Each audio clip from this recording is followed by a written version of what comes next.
4000 చేస్తా అని మాట తప్పిండు, 4000ది 6000 చేస్తా అని మాట తప్పిండు, ఇట్లాంటి తులం బంగారం ఇస్తామని మాట తప్పిండు. మరి మీ రేవంత్ రెడ్డి గారు మాట తప్పినట్టు నువ్వు కూడా గట్లనే మాట తప్పుతావా విజయన్న అని నేను అడిగిన. విజయన్న మంచోడు, ఆయన గౌరవం ఉంది మాకు కూడా, కానీ గౌరవం పోయేలాగా చేసుకోవద్దని నేను చెప్తా ఉన్నాను విజయన్న కూడా. ఎందుకు చెప్తున్నా అంటే ఈ మాట కూడా ఇప్పుడు దాదాపు మీరు చూడొచ్చు, నా ఫోన్లు ఇప్పుడు మీకు చూపిస్తా, ఒక 500 మంది తోని ఫోన్లు చేపిస్తా ఉన్నారు. ఏమని బెదిరిస్తా ఉన్నారు ఫోన్లు చేసి.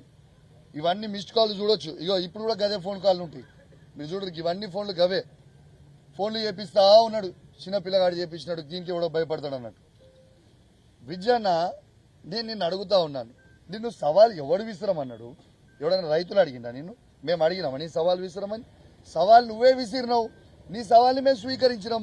స్వీకరించి చూపించిన తర్వాత ఇవాళ నీకు జవాబు లేకుండా మీ కాంగ్రెస్ పార్టీ కొందరు బ్రోకర్లతోని ఫోన్లు చేయించి బెదిరిస్తా ఉంటే భయపడేటోడు ఎవడున్నాడు? విజయన్న, ఒకటి గుర్తుపెట్టుకో, మీ రేవంత్ రెడ్డికే నేను భయపడలే. మీ రేవంత్ రెడ్డినే నా ఎంటక బరాబర్ అని రోజు నిలదీస్తా ఉన్నా. ఈ బచ్చగాలు వాళ్ళు వీళ్ళు ఫోన్ చేస్తే మేము భయపడతామైంది? ఒక్కసారి మీరు ఆలోచన చేయండి విజయన్న గారు, ఇట్లాంటి చిల్లర పనులు బంద్ చేయరి. అదే మేము నువ్వు 55 ఏళ్ళు 60 ఏళ్ళు ఉంటావు. ఆ ఏజ్లో నీకే అంత తీటుంటే 40 ఏళ్ళ పిల్లగాని మరి నేను కూడా, మరి నాకెంత తీటుంటుందో ఒక్కసారి ఆలోచన చేసుకో. నువ్వు ఇష్టం ఉన్నట్టు చేయదలుచుకుంటే నా ఇష్టం ఉన్నట్టు నేను కూడా చేస్తాను. రేపు నువ్వు ఇదే విధంగా మీరు కంటిన్యూ అయితే రేపు మా బీఆర్ఎస్ పార్టీకి మేము కూడా కాల్ ఇచ్చి, మా హుజరాబాద్ నియోజకవర్గం నుంచి కావచ్చు, మీ పెద్దపల్లి నియోజకవర్గం నుంచి కావచ్చు, యావత్ తెలంగాణ నుంచి కావచ్చు, మా బీఆర్ఎస్ పార్టీ నాయకులు అందరూ కూడా నీకు ఫోన్ చేసి ఎప్పుడు రాజీనామా చేస్తున్నావు అని మేము అడిగిపించే పరిస్థితి తీసుకొచ్చుకోకు. ఉందాగా రాజకీయాలు చేయి, ఉందాగా ఉండు. నువ్వు సవాల్ విసిరినావు. నిన్ను ఎక్కడ కూడా నేను పర్సనల్గా విమర్శించలేదు, పర్సనల్గా మాట్లాడలేదు. నా నియోజకవర్గంలో నాకు సంబంధించిన రైతుల పక్షాన చెక్ డ్యామ్ అనేది బ్లాస్ట్ చేసిర్రు. ఆ చెక్ డ్యామ్ బ్లాస్ట్ చేయడం వల్ల రైతులకి నీళ్లు అనేది పోతే రైతులకు ఇబ్బంది పడతారు.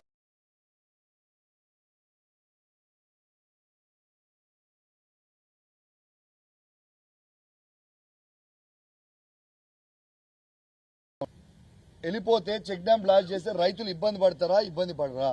దీనికి నీకేం ప్రాబ్లం అవుతుంది? మీరు అధికార పార్టీ ఉన్నది, మరి ఎవరిని కాపాడుతా ఉన్నావు?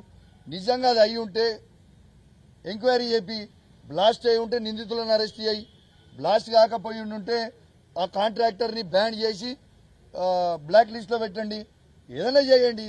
కానీ వాళ్ళని మీరు మీది కాపాడుకోవడానికి ఏ దుండగులని మీరు కాపాడుకునే ప్రయత్నం చేస్తూ ఉన్నారు. మరి కాంగ్రెస్ పార్టీ వాళ్ళు ఈ విధంగా ఫోన్లు చేస్తూ ఉన్నారంటే, ఒక బాధ్యత కలిగిన శాసనసభ్యుని నేను ఆ మాట్లాడుతుంటే ఇట్లా ఫోన్లు చేస్తూ ఉన్నట్టు ఇప్పుడు నాకు కూడా అనుమానం వస్తూ ఉంది. ఇది నిజంగా కాంగ్రెస్ పార్టీ వాళ్ళే వేల్చిర్రా, మరి విజయన్న అనుచరులే వేల్చిర్రా? ఖచ్చితంగా ఈ ఫోన్లు నాకు ఫోన్లు ఎవరైతే 300-400 ఫోన్ కాల్ ఎవరైతే చేసిండో వీళ్ళందరివి కూడా ఖచ్చితంగా ఫోన్ కాల్ రికార్డులు అన్నీ కూడా రేపు కేటీఆర్ గారిని, హరీష్ రావు గారిని తీసుకుపోయి, కమలాకర్ అన్న గారి తీసుకుపోయి ఖచ్చితంగా డీజీపీకి పిటిషన్ ఇస్తాం. ఇవన్నిటి మీద ఎంక్వైరీ చేయరి. వీళ్ళు ఎందుకు ఫోన్లు చేస్తుర్రు, దేనికి చేస్తుర్రు? మరి రైతులకి ఈ చెక్ డ్యామ్ ఉండు మీకు ఇష్టం లేదా? రైతులు బాగుపడు మీకు ఇష్టం లేదా? ఆలోచన చేయండి మీరు. కానీ ఇట్లాంటి చిల్లర పనులు బంద్ చేయరి. ఇది చెక్ డ్యామ్ ని బరాబర్ వీళ్ళు పూసలు పెట్టి మీకు చూపించిన బరాబర్ పేల్చిండ్రు. నేను చెప్తున్నా, ఇలా ఏ విధంగా అయితే తనుగుల చెక్ డ్యామ్ పేల్చిండ్రో, ఏ విధంగా అయితే భూజనపేట